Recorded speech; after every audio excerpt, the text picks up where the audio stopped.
네, 김상태 선생님과 함께하는, 김상태 선생님과 함께하는, 야, 신나는 동영상이다.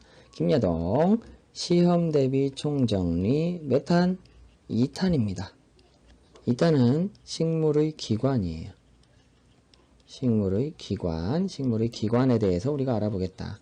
그 중에 우리는 뿌리, 줄기, 잎에 대해서만 알아본다라고 얘기했지요. 왜 그래요? 꽃이라는 기관이 있지만 꽃은 광합성하고 거의 직접적인 관련이 없기 때문에 배우지 않는다라고 얘기했어요. 꽃은 또 다른 학년대에서 배우도록 할 겁니다. 그래서 이 단원을 통해서 광합성이라는 양분을 만들어낸다라는 아주 단순한 과정에도 각자의 역할, 준비 단계, 실행 단계, 그 다음에 결과물을 처리하는 단계, 이런 식으로 아주 중요한 과정들이 모두 유기적으로 밀접하게 연관되어 있어야 된다라는 내용을 배울 수 있습니다. 그래서 우리 교실 같은 데서도 각자 역할에 사실 충실하고 역할을 잘 만들어내는 게 굉장히 중요하다는 걸 생각할 수 있겠습니다. 뿌리는 물과 무기 양분을 흡수하는 역할을 하고요.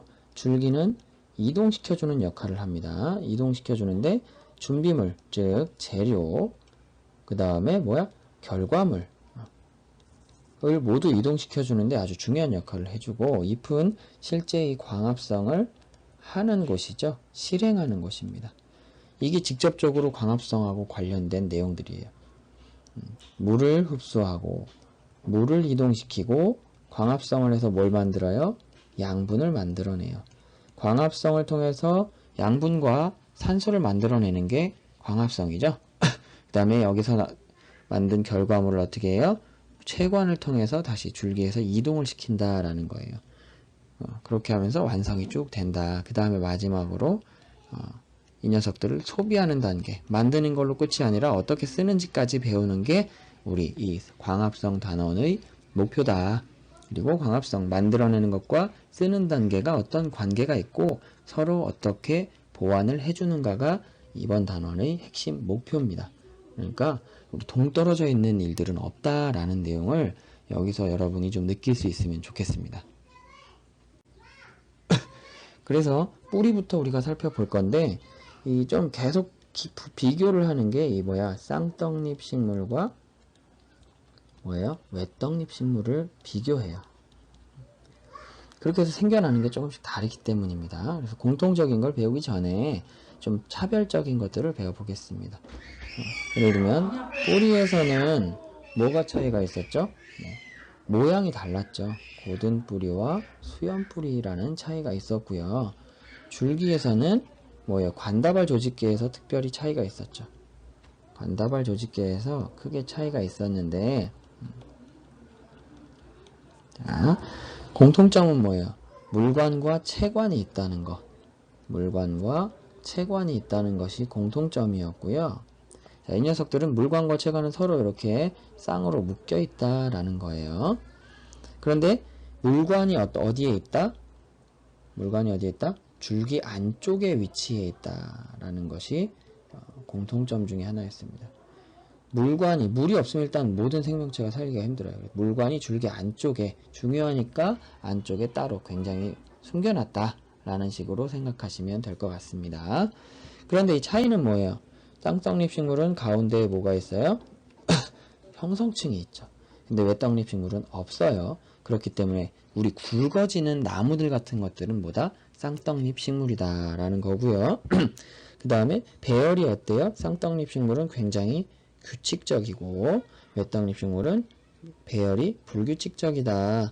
그래서 쌍떡잎 식물은 이렇게 원으로 해서 이렇게 둥그렇게 배치되어 있고 안쪽에 물관이 있고 바깥쪽에 뭐가 있다? 채관이 있다라는 얘기를 했었죠. 그 다음에 뭐예요?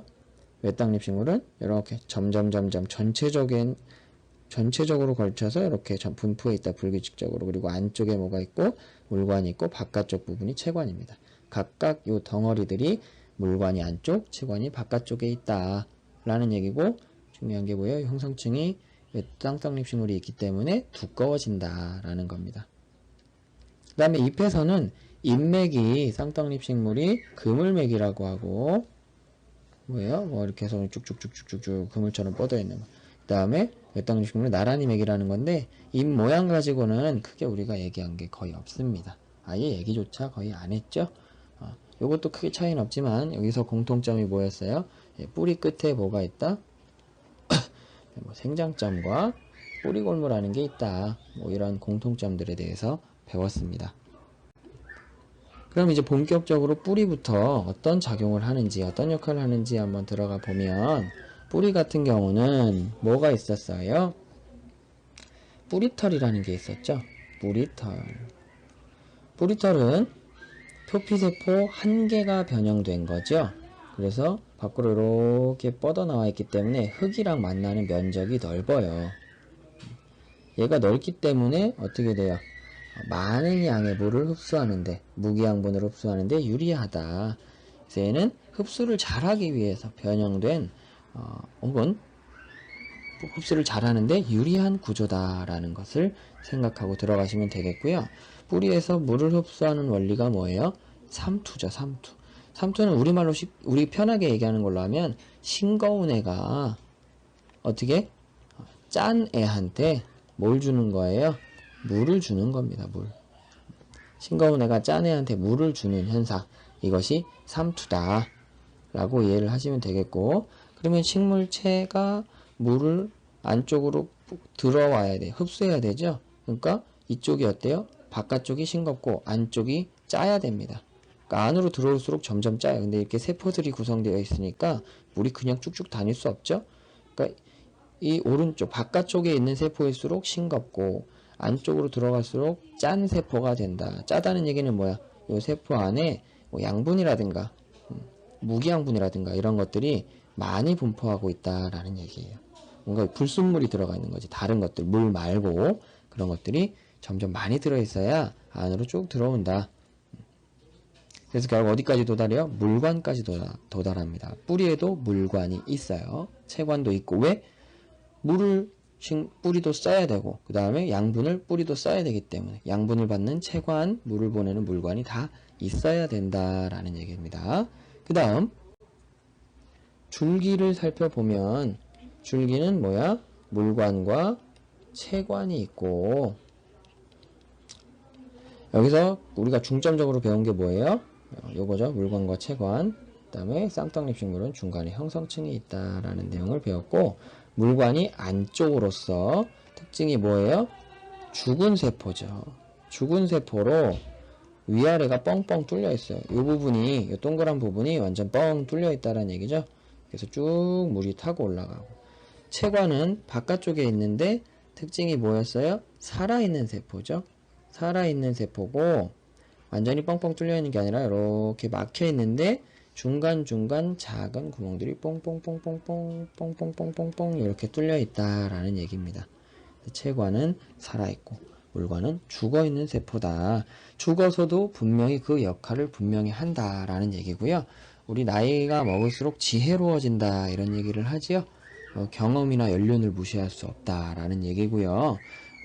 죽어서도 뭐예요? 우리 살아있는 사람들한테 무언가 교훈거리를 남겨주고 많은 것들을 생각하게 해주죠.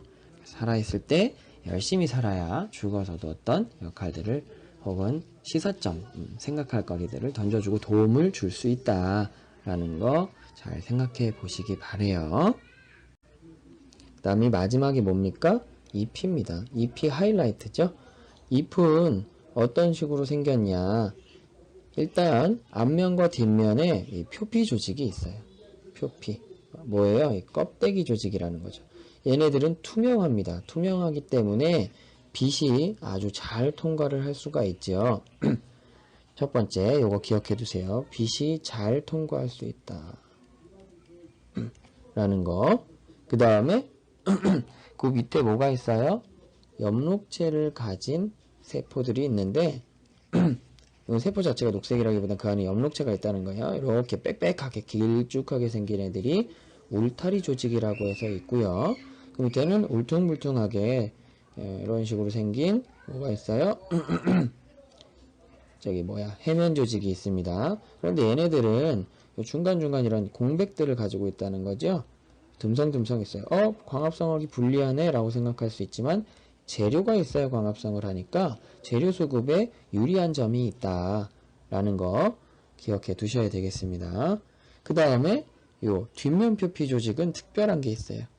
공변세포라는 게 있습니다. 이렇게 공변세포 두 개씩 짝을 짓고 있어요. 얘네들은 요 안에 엽록체를 가지고 있습니다. 앞에는 다 투명한데 뒷면에는 공변세포, 엽록체를 가진 애들이 존재한다라는 거고 둘씩 짝을 짓는다. 그 다음에 공변세포와 기공을 구분해야 되는데 공변세포 사이가 뭐다? 틈새가 기공이고 요 엽록체를 가진 세포를 공변세포라고 한다. 라는 거 기억해 두시고 광합성을 하는 엽록체가 있다. 잎에서 그런 게 뭐가 있냐? 울타리 조직과 그 다음에 해면 조직과 그 다음에 뭐가 있어요? 공변세포가 있다. 요 세 개가 광합성을 하는 엽록체가 있다라는 거 기억해 두시면서 요 세 번째 시간을 기대해 보도록 하겠습니다.